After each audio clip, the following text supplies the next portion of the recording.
there, everyone. Happy Thursday and welcome to So What, the Marketing Analytics and Insights live show, which we will not be changing the name of. It shall stay So What, the Marketing Analytics and Insights live show until further notice. Now that I am back, I can keep track of these things. John and Chris, welcome. How's it going? Good. Oh, there we go. Oh, so close. That was kind of late, but we'll take it. So this is our second to last show of the year 2024. We have this show, we have next week, and then that is it. And you will not see us until 2025. So with that, we thought it would be fitting if we did a show dedicated to the 2025 trends in marketing, which is every marketer's favorite topic this time of year, of what the heck is going to happen? What's upcoming? What's new? What's shiny? What's going to be the thing? So I don't know, Chris, where would you like to start on 2025 trends in marketing? Well, let's start with this. And I'm going to throw this back to the both of you. When you look at trends lists and the things that people share, what tends to be on those trends lists? In marketing specifically, or just like yes, in the 2020 marketing trends. Here's what to be aware of in marketing for next year. Let's see. Shiny object technology. Influencer marketing. Influencer, they're always the next thing. One of these days it's going to stick. Let's see. Social media is probably going to make a comeback. I don't know where it went, but it's making a comeback. And SEO never goes out of style, or it's dead, depending on who you ask. What about you, John? I'm call me jaded, but it just seems like every talking head is pushing, what they've been pushing the whole rest of the year. Anyways, it's just that this year is going to be the year that, it's going to be all about personal URLs this year, finally. And I don't know if I buy any of that stuff. Yeah, for the most part. Well, the biggest thing is, and this is right up the wheelhouse for us, is that none of it's ever based on data. People never give you any data. They're just like, here's what's coming in 2025. And it's basically because I pulled this out of my file that nobody knows about, and there's no factual anything or research behind any of it. I think part of that is because, and this, please, full, big, huge disclaimer, I am not shading anyone or slamming anyone. But the challenge that I find with these lists is they tend to ask the same people over and over again, the quote unquote influencers and tastemakers and trendsetters of any given industry. And it really depends on how the person's feeling that day. And so you're absolutely right, John. The problem with these lists is that they're not based in any kind of data. It's just sort of, I don't know, I feel like blue is going to be the color of the year. And that's really honestly the way. There could be a lot more thought that goes into it, but as the consumer, that's how it feels to me, is that it's just sort of it's just a big guess. Like, we don't know. We can't predict the future. So, Chris, how can we do better? Well, to what John said, we could start by using actual data. And to what you said, Katie, we could start by using actual data from people who aren't the same five talking heads.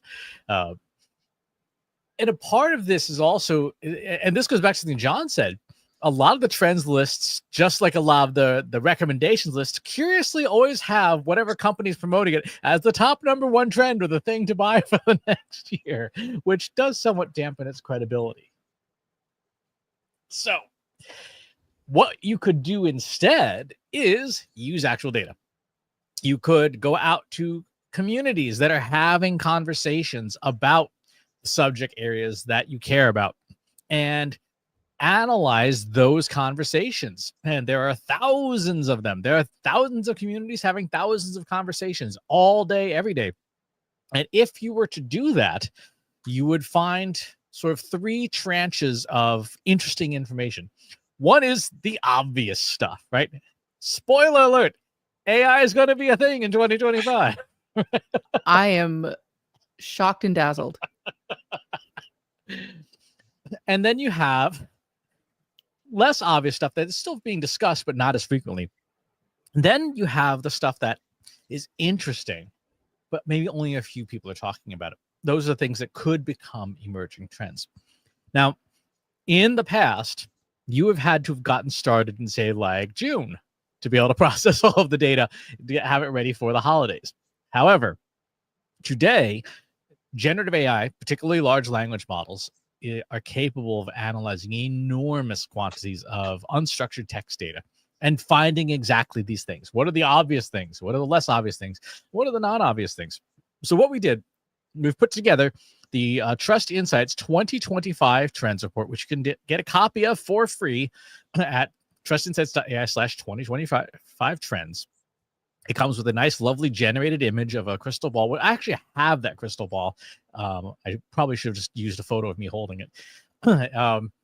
And we've taken the last 90 days of conversations from subreddits on Reddit, in particular, SEO and big SEO, the content marketing subreddit, the social media subreddit, influencer marketing, 5 different AI forums, and sort of general marketing. And what we've put together is essentially what are the obvious trends, what are the less obvious trends, and what are the non-obvious trends for each of these.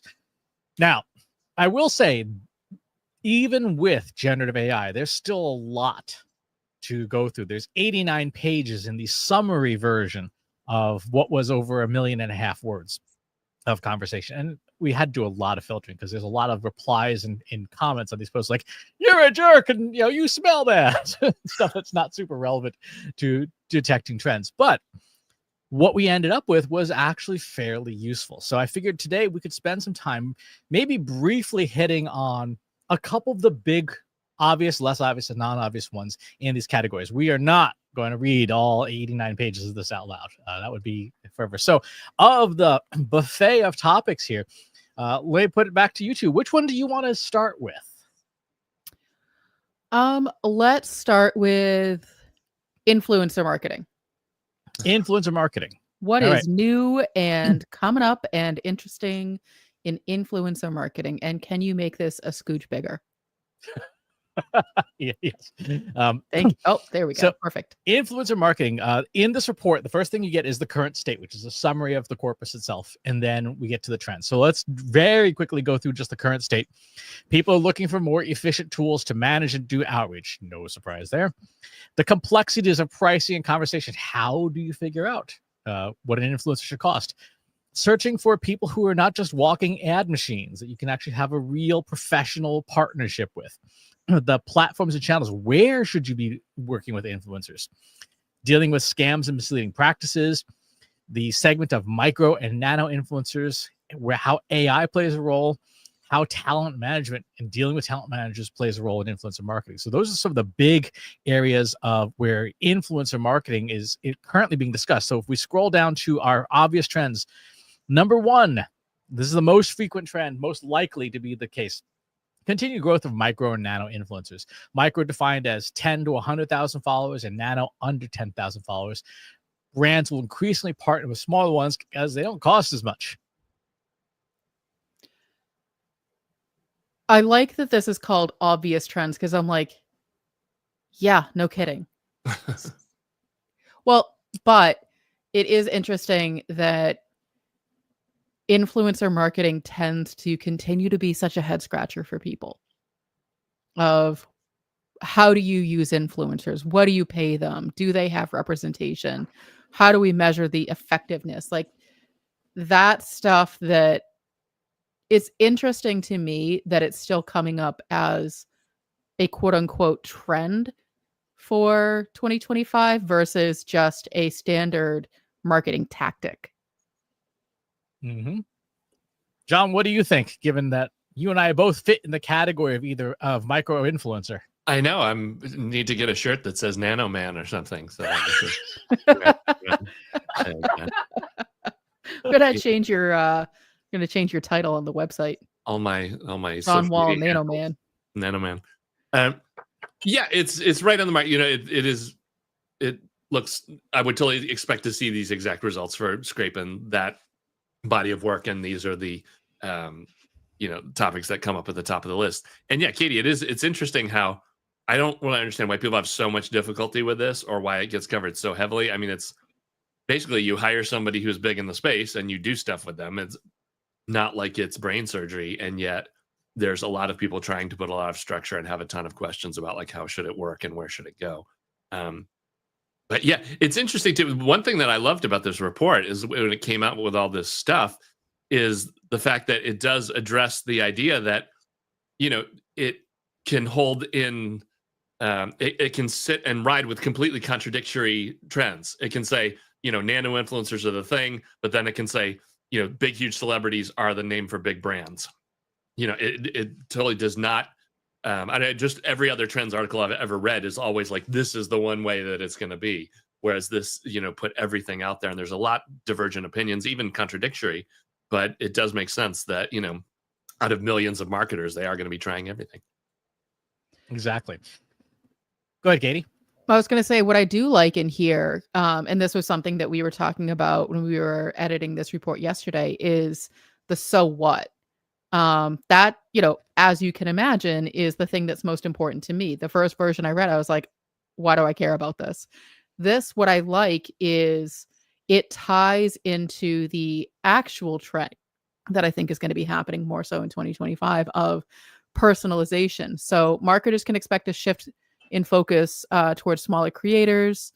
This suggests a move away from mass marketing to more personalized interactions and more direct connection with target audiences. That to me, I'm like, oh, well, that makes sense. That's why I would want to focus on micro and nano influencers, because in the dawn, the age, the era of AI, whatever you want to call it, the Renaissance, people are desperately seeking, how do we personalize our marketing when everything feels so mass produced?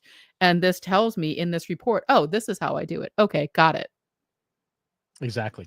So I'm going to very quickly go through the rest of the obvious ones so we can get to the less obvious stuff. Number 2, transparency and authenticity, a no-brainer. Number 3, AI-driven influencer tools, also a no-brainer. Short-form video dominance, also a duh.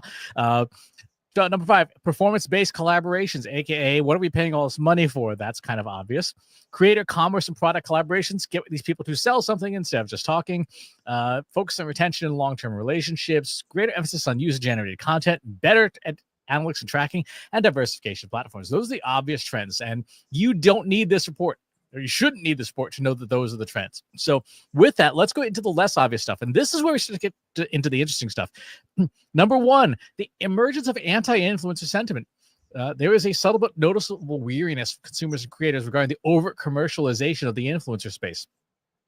Now, you wouldn't know that if you're on social media today because everybody's trying to be an influencer, but this is happening, and I think this is an interesting trend to talk about for a bit. Yeah, we're all tired of everything, to be quite honest. But I say that in the sense of, there's so much content being generated at any given time on any given platform by any given person. We're in this like cycle of churn, create to like game the algorithm, get the eyeballs, get the impressions, get the audience, get the this, get the that. There's so much that everything is exhausting.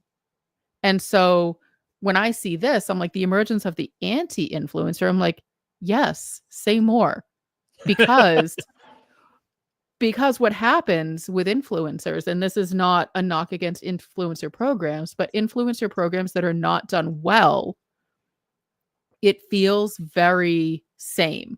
So there's so much sameness. Like, so basically they will say, okay, John Wall is a nano influencer, but 5 other companies also have him as a nano influencer. So John Wall is now becoming a macro influencer versus a nano influencer. And I'm starting to see him everywhere. And I'm seeing the same messages everywhere. And I'm seeing the same campaigns everywhere, despite John Wall being a nano influencer. And so it feels very too much to me. Yep. Which speaks to the less obvious trend number 2, which is the rise in regional influencers of people who are doing a niche, in this case, a geographic niche, but having that niche be something where, yeah, this person knows this particular thing and they're not trying to be everything to everyone. And I think that's something that we don't see a whole lot when it comes to influencers. They're all trying to be, everything to everybody. I think the challenge with influencers is the name influencer. You immediately associated it with someone who is well known, has a lot of followers, even if, we have Nano Man up here who doesn't have all the followers. There's still this expectation that, he has some kind of quote unquote influence over his audience versus, what I'm reading as this regional influencer is, someone who's maybe not that well known, but knows their stuff, is a real subject matter expert. And there's so many of those people out there in the world who should be speaking to your brand, your strategy, your, services, because you want to have that authoritative voice. The reason that companies don't go with them is because of their follower count. And that to me is just a huge missed opportunity. I would rather hear from someone who knows what they're talking about than someone who, is spread over 5 different brands and sort of saying the same generic things. Yeah, this is an example. This is Steve Sherlock, who's been a friend of ours, a friend of the Boston media makers community for like 20 years now. His thing is Franklin, Massachusetts. That's where he's based. He goes to town meetings. He does all the stuff locally. He's at, the various different high school things. Yeah, he's got 1,000 followers, so he fits in that category of nano influencer. But if you want to know who to talk to in Franklin, Massachusetts, and know someone who can make introductions within the community, he has far more pull than some rando on Twitch who may not even be able to find Franklin, Massachusetts on a map. I mean, I can find Franklin, Massachusetts on a map. I think they don't allow Twitch in Franklin even. I think that's a thing. All I have to do is throw a rock from my house and I can find Franklin, Massachusetts.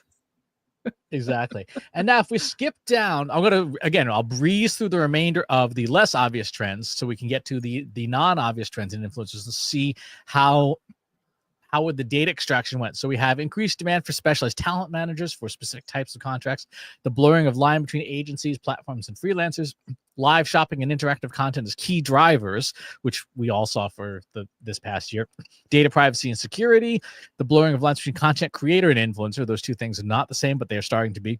Experimentation with new formats, particularly podcasts and newsletters, creator autonomy and control, and the potential of Reddit as a niche platform.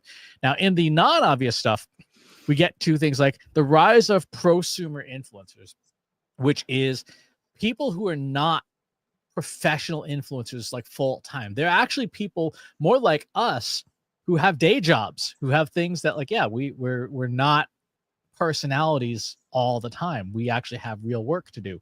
But there are people who in the audience who treat us as though we are influencers. All right, John, do you want to update your title from Nano Man to prosumer? I am the anti-Nano Man prosumer. Yeah, I think I need to tack all those badges on there. Okay, we'll get you some new business cards. Right. Our friend Ashley Zeckman often talks about this in the types of influencers. One of the things that she says is there's a difference between an influencer and a subject matter expert, and they're not necessarily the same thing. You can have somebody who's very popular who has no idea what they're talking about. And so the only thing that they can say is the script that you give them, because otherwise they'll say things that are blatantly wrong.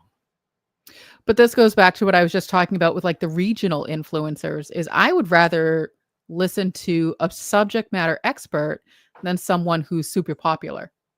When I remember back when we worked at the agency, Chris, like we were talking about the different kinds of influencers. You had like the megaphone influencer who had like the bazillion followers. It didn't matter what they did, they could hawk any old product. Then you had sort of that mid-range influencer. And then you had that more niche influencer. And it sounds like over the years, it's evolved into even more granular categories of influencers because it's no longer good enough just to get the Kardashian level influencer to put on your brand, because those types of influencers are so overexposed and overused. And we know that they're not subject matter experts. And we're looking for, as we look for like that personalization, we're also looking for authority. So if I'm, looking for someone to speak on podcasts, I don't want a Joe Rogan for a lot of reasons, but I don't want a Joe Rogan, as the influencer of podcast. I want like a John Wall who's a subject matter expert on all things podcasts. That's who I want to listen to. Exactly.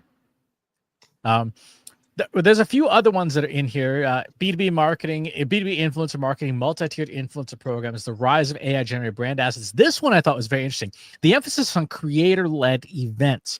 And this is instead of having an influencer show up at your event, having the influence, you essentially sponsoring the influencer event. I'll give you an example of this. The creator James Hoffman is well known on YouTube. He is one of the people who is the coffee people, along with Morgan. Oh gosh, what's her name? But James has been known for being the coffee guy. He talks about all things coffee, and he started doing in-person events live on stage. This was tasting dangerously old coffee liqueurs in a live crowd in London, sponsored by whoever sponsored this thing. The sponsor got to do a 15-minute segment in the middle, talking through whatever the thing was that they were hawking. But he had enough pull to fill an auditorium in London with his rabid fans who paid, I want to say, like anywhere from $80 to $200 per ticket just to be at this tasting event. And it's a really good example of an influencer where the creator is now leading the event as opposed to just showing up at the event.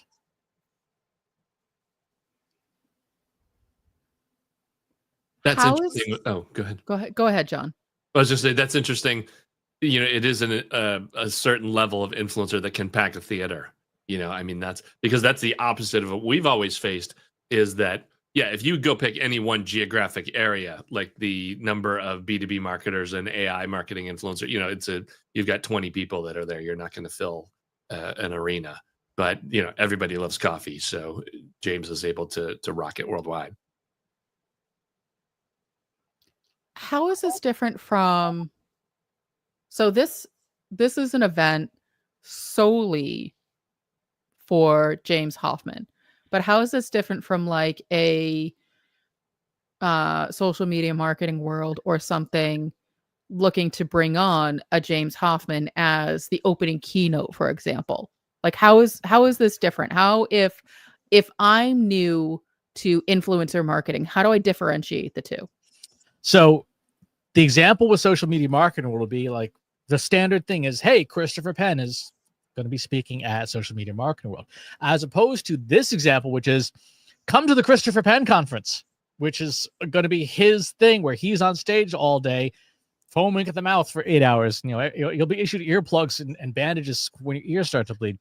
But it is solely about that person. So there's no one else. With Social Media Marketing World, you are competing with so many other speakers and brands and advertisers and stuff. Whereas a creator-led event is focused on that person. And in particular, to what John was saying, the creator is bringing the audience. So it's not, so you, the brand, don't have the responsibility of trying to gather up the audience and put them in one place and entertain them. The creator is pulling from their audience and saying, out of the 2.7 million people that follow James Hoffman, he can get 500 of them into a theater in London. And that's enough to make the evening profitable. And then you add the company, that was some software company who sponsors it, who is the sole sponsor, and everyone in the theater gets the blessing of the celebrity that they're there to see endorsing this brand on stage. Interesting. So that really speaks to needing subject matter experts versus influencers, because if you're going to have, for example, the Chris Penn event and it's only him, and he's going to charge people to come hear what he has to say, he better have something of value to say for however long the event is, because otherwise, why would anybody show up? Right. So it really is targeted around those influencers who have a very strong brand where they can get people to show up. Mm-hmm. It'll be interesting to see how that plays out, because there are still a lot of very loud voices in this industry, the B2B industry, and B2C. But I'm curious to see, as this plays out, how many of them could actually not only sell a ticket, but also have something of value to say so that they could maybe do a repeat performance. Mm-hmm. Yep, exactly. So this is a good example of what's in the 2025 trends report. This is just one of the 6 segments in here. And the value, as you can see, is that there's a lot of stuff in here that isn't going to be at the top of the chart. Like, oh, influencer marketing is going to be the thing. Like, yeah, we know. But what about creator-led events? Was that on your roadmap? Performance-based revenue share, influencer-led user research. Is that something that's even on your roadmap if you're dealing with influencers? Maybe, maybe not. But it's at least a thought starter, and it's something that not a lot of people are doing, but there's enough people doing it that the model is able to detect it in conversation.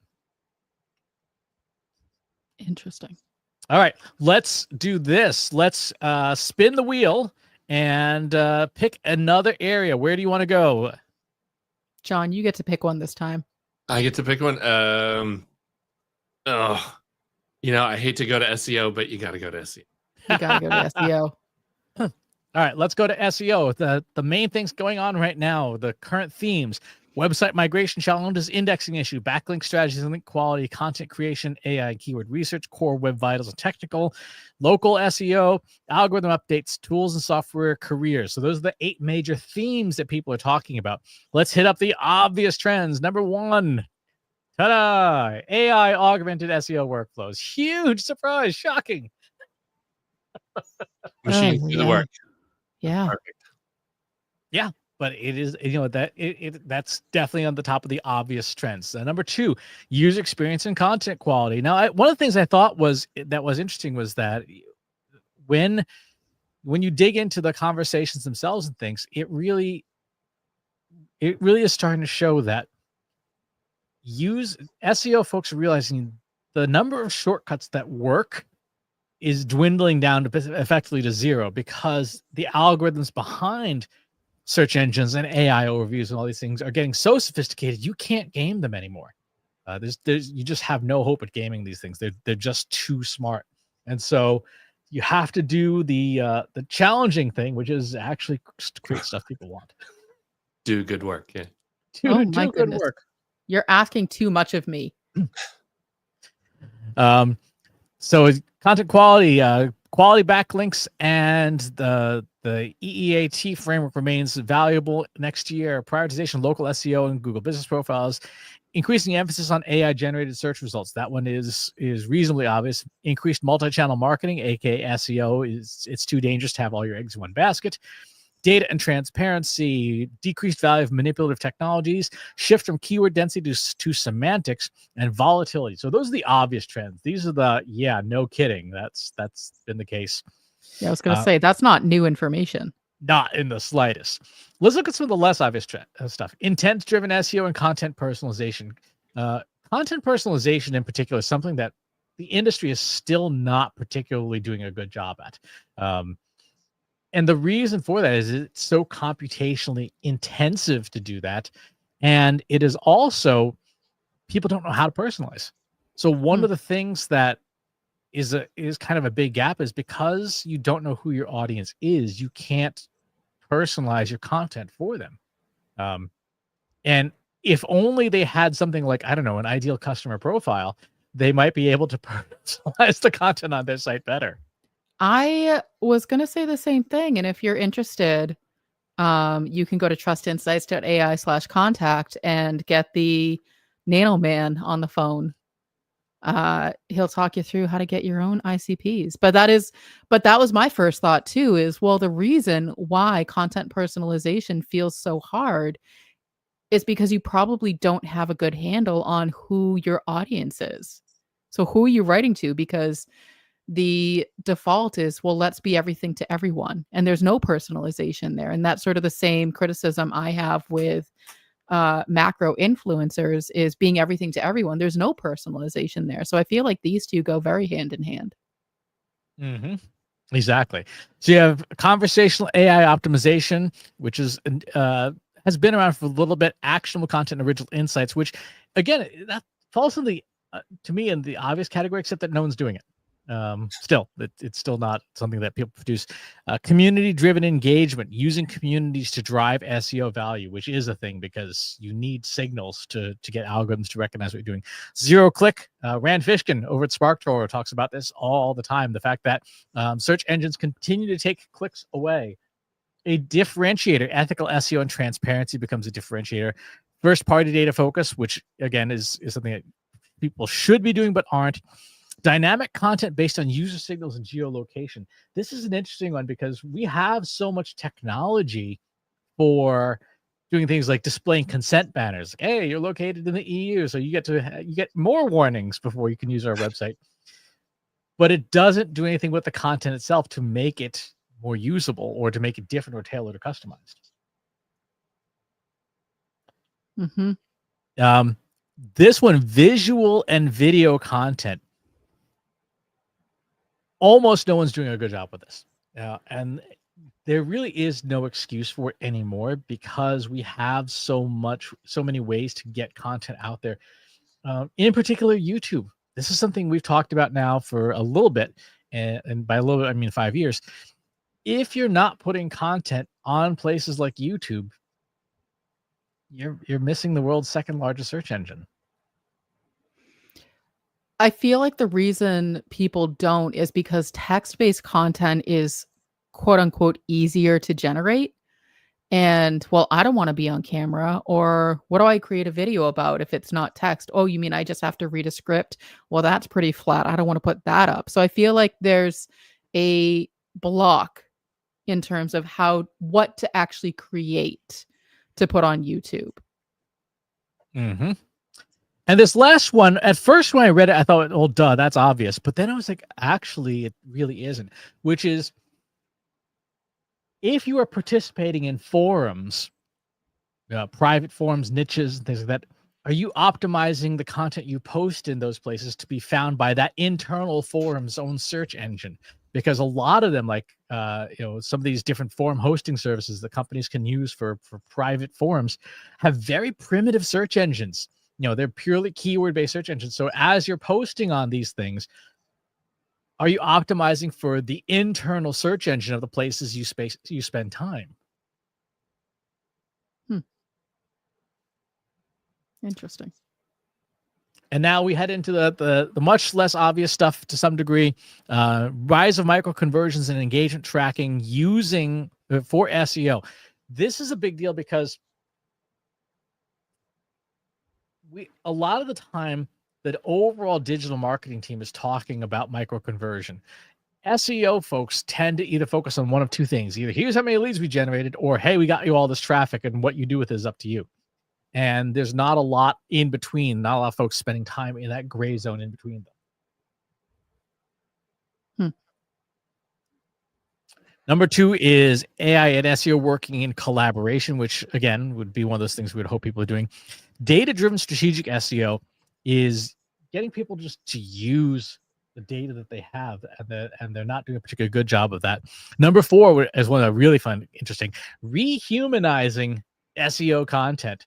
A backlash against AI-generated content will shift towards authentic human-created content that connects with audiences on an emotional level by devaluing AI-generated copy, which again makes sense when you read the default output of a search engine of a generative AI tool. But Katie, when you've read the first version of this report, you're like, I can 100% tell this was written by a machine.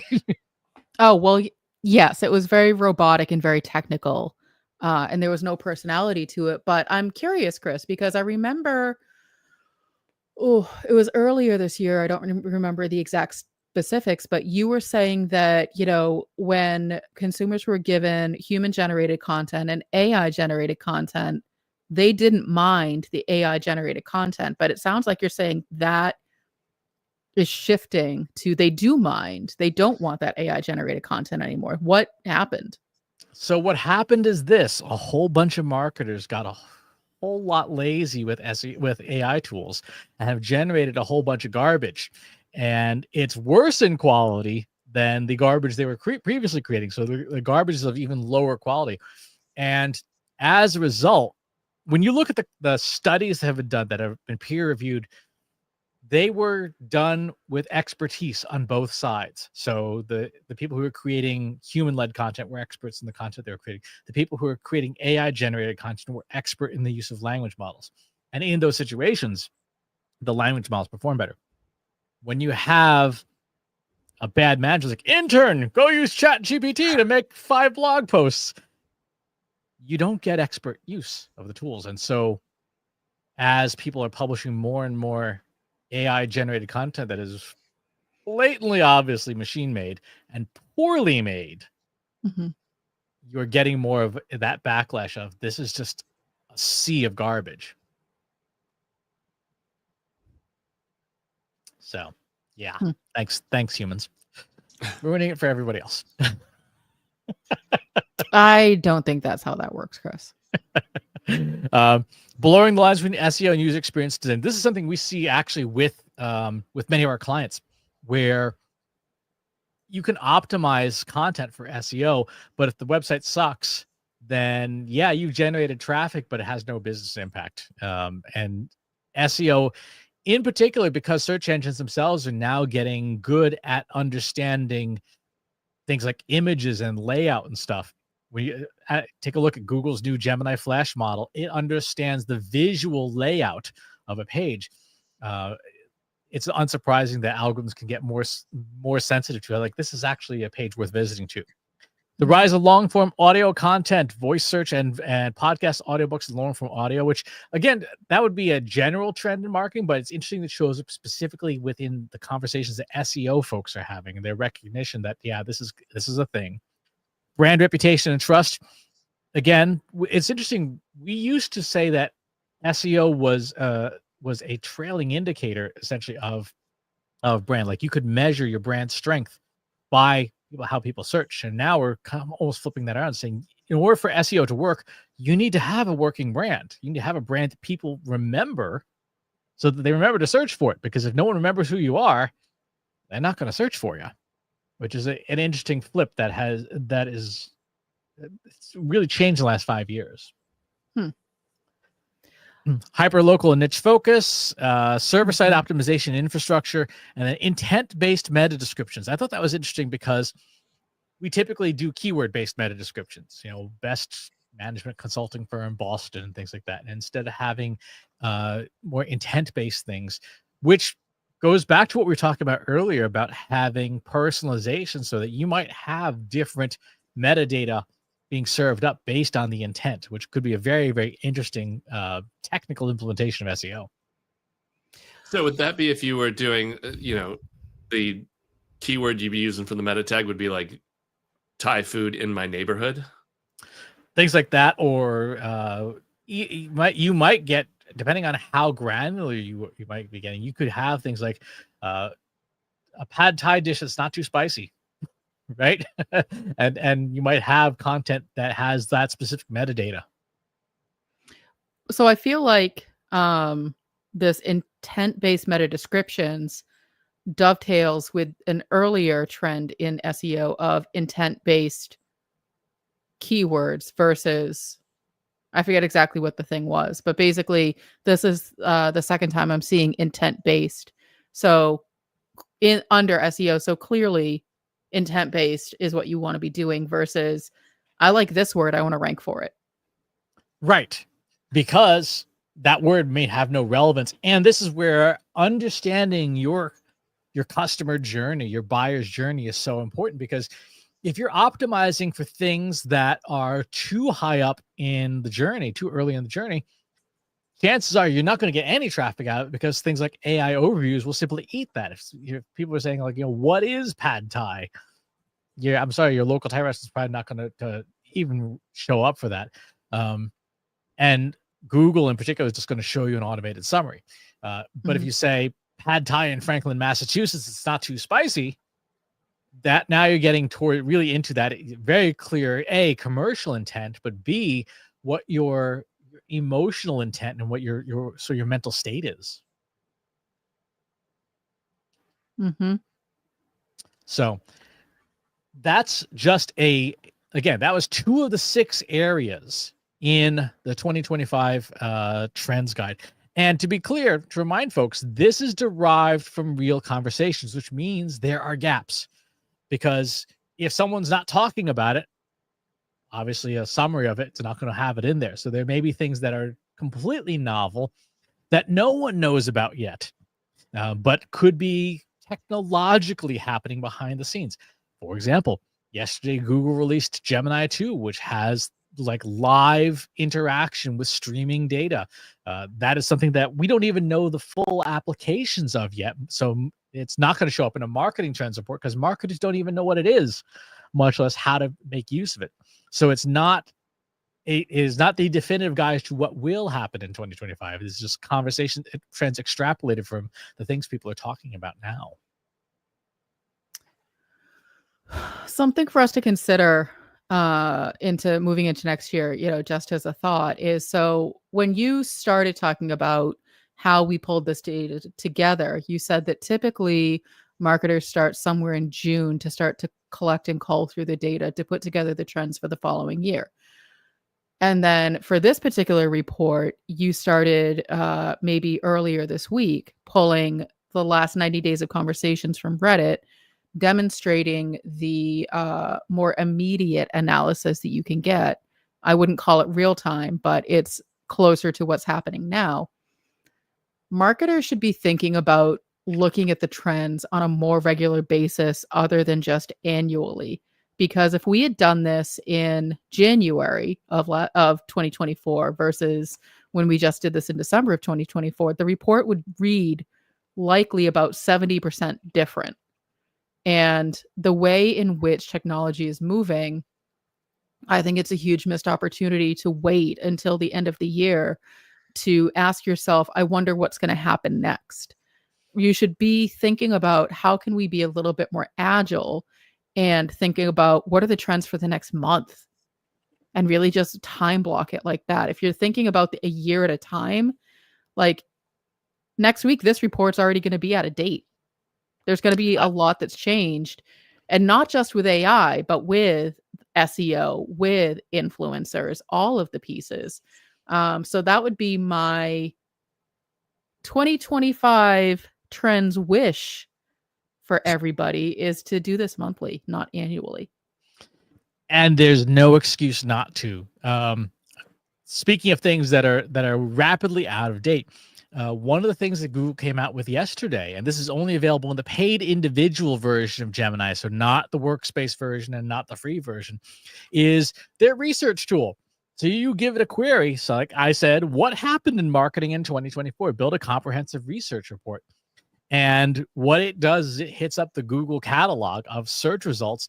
In this case, it grabbed 31 different websites, and it's going to synthesize based on its research plan that it put together what it thinks I wanted. Now, that was a terrible prompt. You would want to have a much more extensive prompt detailing exactly what kind of research you want, what sources you think are credible and what are not credible, because I can see a bunch in here like Forbes Council that like, no. But this is a research tool that would allow you, to your point, Katie, to do these kinds of analyses way more frequently than once a year. Mm-hmm. John, Nano Man, final thoughts?